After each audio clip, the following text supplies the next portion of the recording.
आज हम बात करेंगे टॉर्क की। टॉर्क जो इलेक्ट्रिक डायपोल पे जो टॉर्क लगता है इलेक्ट्रिक फील्ड में, वो क्या होता है। ये हमने जो ब्लू से दिखा रखा है, शो कर रखा है, वो है इलेक्ट्रिक फील्ड। उसके अंदर एक डायपोल रखा हुआ है इलेक्ट्रिक फील्ड में, A B dipole, minus q charge plus q charge, जिनके दोनों चार्जेस के बीच का डिस्टेंस है 2L। और इस इलेक्ट्रिक फील्ड से ये डायपोल का जो एंगल है वो थीटा है।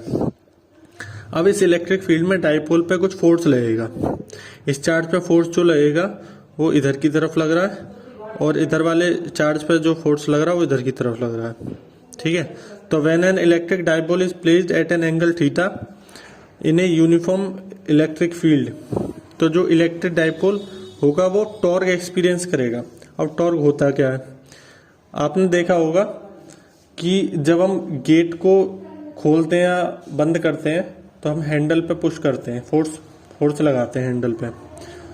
तो ये जो गेट है वो रोटेट करता है, ये होती है एक्सिस जिससे वो रोटेट कर रहा है, और जहाँ फोर्स लगा रहे हैं उसे बोलते हैं लाइन ऑफ एक्शन, और जिससे रोटेट हो रहा है उसे बोलते हैं एक्सिस ऑफ रोटेशन। तो जो टॉर्क होता है वो होता है फोर्स जो तुम लगा रहे हो उस पर, और जो लाइन ऑफ एक्शन और एक्सिस ऑफ रोटेशन के बीच का जो डिस्टेंस होता है उसे बोलते हैं टॉर्क, और टाउ से रिप्रेजेंट करते हैं इसे।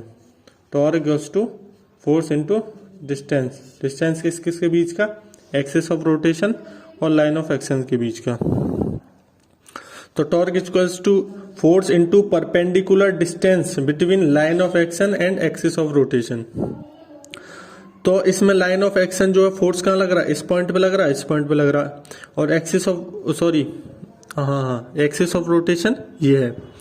तो जो टॉर्क होता है उसे टाउ से रिप्रेजेंट करते हैं। Tau equals to force into perpendicular distance. Perpendicular distance क्या है, बी और सी के बीच का जो डिस्टेंस होगा वो परपेंडिकुलर डिस्टेंस हो गया। तो टाउ इक्वल्स टू एफ को हम, एफ का जो फॉर्मूला होता है इलेक्ट्रिक फील्ड और चार्ज के टर्म्स में, वो होता है QE इंटू BC। कितना हो गया, BC ये है। अब हमें पता है कि साइन थीटा इक्वल्स टू होता है परपेंडिकुलर अपॉन हाइपोटेनस। तो इसमें परपेंडिकुलर क्या है, BC, और हाइपोटेनस क्या है, 2L। तो साइन थीटा कितना हो जाएगा, sine theta equals to BC upon 2L। तो BC की वैल्यू आ जाएगी यहाँ पे 2L साइन थीटा, जो कि मैंने यहाँ पे लिख रखी है, BC की वैल्यू 2L साइन थीटा। तो अब टाउ हो गया 2QL, P की जो वैल्यू होती है इलेक्ट्रिक डायपोल मोमेंट 2QL। तो ये P हो गया, E का E आ गया, और साइन थीटा। और जब कोई दो चीजों के प्रोडक्ट में साइन थीटा आ जाता है तो उसे बोलते हैं क्रॉस प्रोडक्ट। दो तरह के प्रोडक्ट होते हैं, cross product, dot product. Cross product में होता है साइन थीटा और डॉट प्रोडक्ट में कॉस थीटा। तो ये P क्रॉस E हो गया, electric dipole moment cross electric field.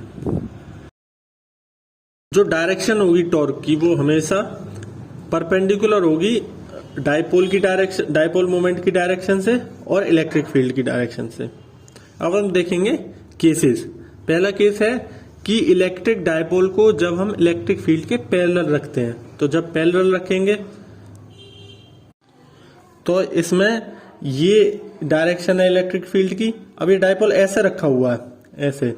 अब इस डायपोल को ऐसे कर देंगे इसी डायरेक्शन में, तो जो थीटा एंगल है वो 0 हो जाएगा।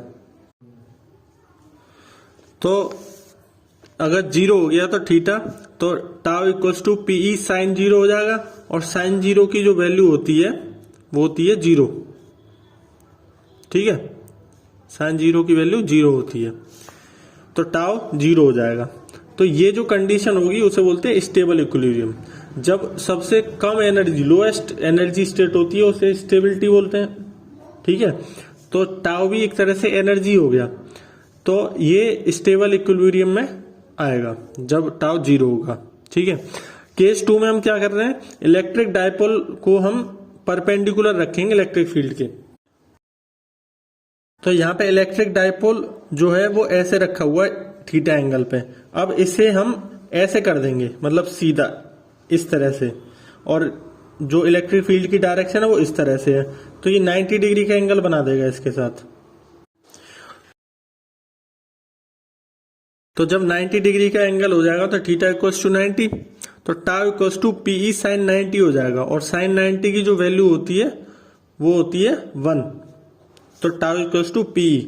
तो इस केस में ये मैक्सिमम होगा टाउ।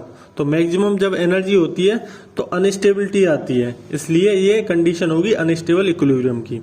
ठीक है, अब कुछ नोट के लिए है कि अगर यूनिफॉर्म इलेक्ट्रिक फील्ड है तो नेट फोर्स डाइपोल पे 0 होगा।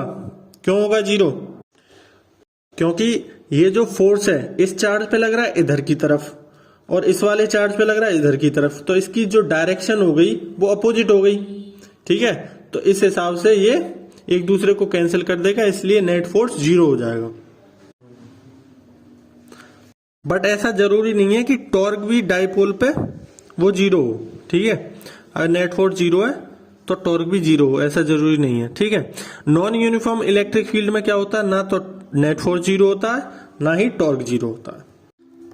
अब हम देखेंगे कि इलेक्ट्रिक फील्ड में जब कोई चार्ज पार्टिकल जाएगा तो उसका पाथ क्या होगा। मान लो ये इलेक्ट्रिक फील्ड है, ठीक है, ये नेगेटिव चार्जेस, ये पॉजिटिव चार्जेस। ठीक है, तो ये एक चार्ज है, चार्ज पार्टिकल है। ये अगर इलेक्ट्रिक फील्ड में जब एंटर करेगा तो इसका पाथ पैराबोलिक हो जाएगा।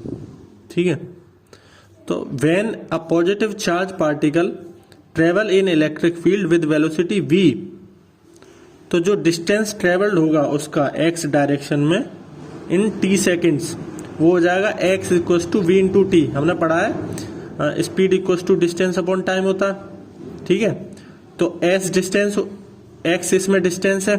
ठीक है, और जो v है वो स्पीड है। ठीक है, तो ये हो जाएगा d equals to speed into time, तो distance equals to speed into time, तो ये डिस्टेंस हो गया, ये स्पीड हो गया, ये टाइम हो गया, तो टाइम इक्वल्स टू हो जाएगा डिस्टेंस अपॉन स्पीड। इसे हम पहली इक्वेशन मान लेंगे। ठीक है, इसके बाद ये तो x डायरेक्शन में हो गया डिस्टेंस ट्रेवल्ड। अब देखते हैं यहां से यहां तक तो x डायरेक्शन में किया है इसने, और फिर यहां से ऊपर की तरफ जब गया तो y डायरेक्शन में भी तो कुछ डिस्टेंस ट्रेवल करेगा। तो जो distance travelled by charge particle है y डायरेक्शन में, वो हम निकालेंगे सेकंड इक्वेशन ऑफ मोशन से, सेकंड इक्वेशन ऑफ मोशन। ठीक है, ये क्या होती है, ये होता है distance equals to initial velocity into time plus half AT square. ये होती है सेकंड इक्वेशन ऑफ मोशन, वही लगाई हमने। यहाँ पे डिस्टेंस को y डिस्टेंस दे दिया और ut plus half AT square. तो इनिशियल वेलोसिटी उसकी कुछ नहीं थी, 0 थी, तो ये वाला टर्म पूरा खत्म हो जाएगा, बचेगा क्या, हाफ AT स्क्वायर। ठीक है, ये बचा हाफ, और a की वैल्यू जो है वो f इक्वल्स टू ma होता है, तो यहां से हमने a की वैल्यू निकाल दी f अपॉन m। ठीक है, f अपॉन m एक ही जगह पे रख दिया, बाकी t स्क्वायर का ऐसे ही रखा है। उसके बाद f का हमें पता है इलेक्ट्रिक फील्ड में क्या फॉर्मूला होता है इलेक्ट्रोस्टैटिक में, तो f इक्वल्स टू QE। ठीक है, तो f की जगह QE रख दिया अपॉन m, और t स्क्वायर की जगह जो पहली इक्वेशन में हमने यूज किया था t equals to x upon v, उसी को यूज कर लिया, तो t स्क्वायर की जगह पे x square upon v square आ गया। ये इक्वेशन होती है पैराबोला की। क्या इक्वेशन होती है, ये y equals to 4ax square. ठीक है, तो ये पैराबोला की इक्वेशन की तरह हो गया, y का y, और ये टर्म 4a की तरह हो गया, और x square x upon v का होल स्क्वायर। ठीक है, तो ये इक्वेशन ऑफ पैराबोला को शो करेगा। तो जो पाथ होता है चार्ज पार्टिकल का एक इलेक्ट्रिक फील्ड में, वो होता है पैराबोलिक। ठीक है।